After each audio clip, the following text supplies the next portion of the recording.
Hey guys, today I am going to share tips on how to start your English journey. This video is particularly for beginners.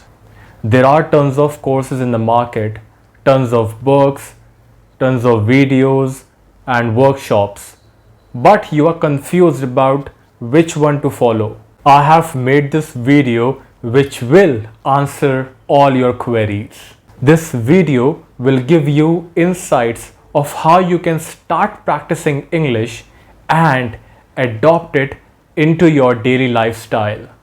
Before we proceed, if you are here for the first time, please subscribe, like and share my channel. So let's start with the video. I'll start with the basics. First of all, you need to know how do you start and from where do you start? Let me tell you how I improved my English. I used to read and I would also read aloud.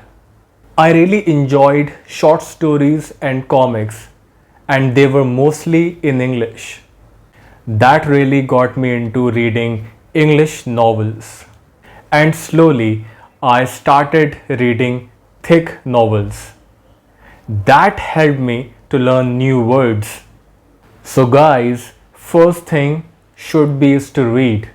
Read as much as you can. I have mentioned some book names in the description below. These books are written in simple English and are very easy to understand. And all of them have very few pages, so you won't get bored. It's just that I want you guys to get into reading habit.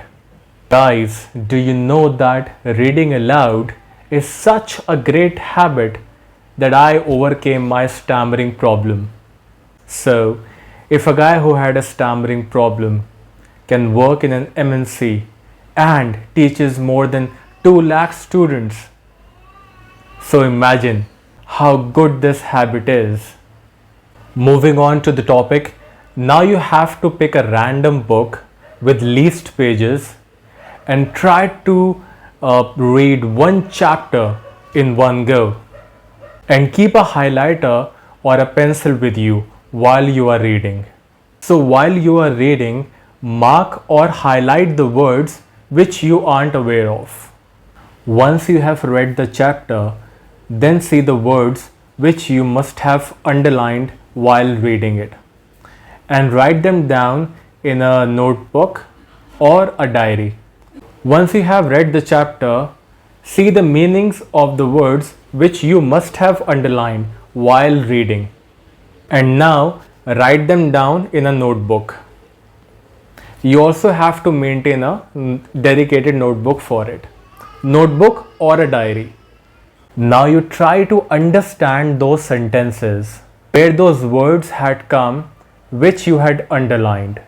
Keep brainstorming till the time you do not get it.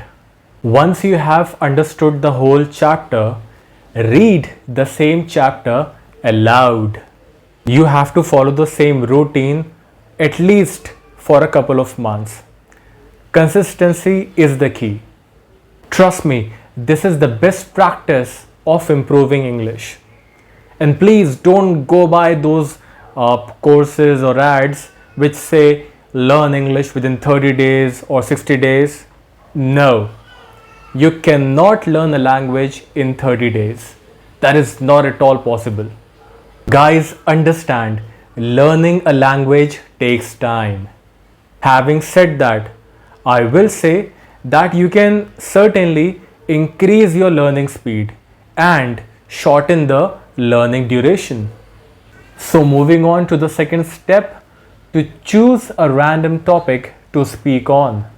That can be any topic of your interest. Stand in front of a mirror and try to speak on that particular topic for at least a minute.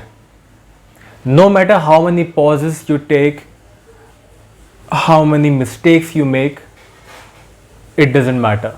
Just try to recollect your thoughts and continue speaking. This will eventually help you in building your self-confidence, your fluency, and your thought process.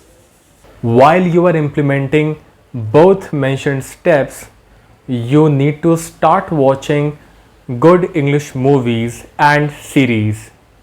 Start watching English movies if you haven't started watching it.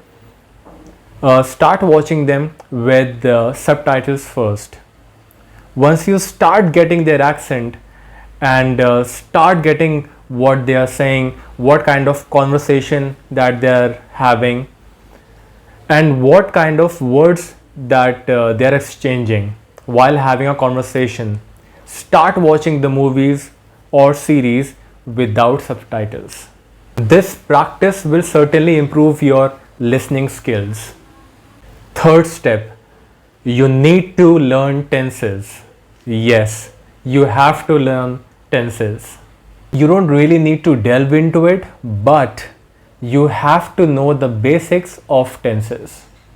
You should be able to differentiate between present, past, and future tenses. Remember, guys, if you have a thorough knowledge of tenses, your grammar knowledge percentage will be 70%. Isn't it great?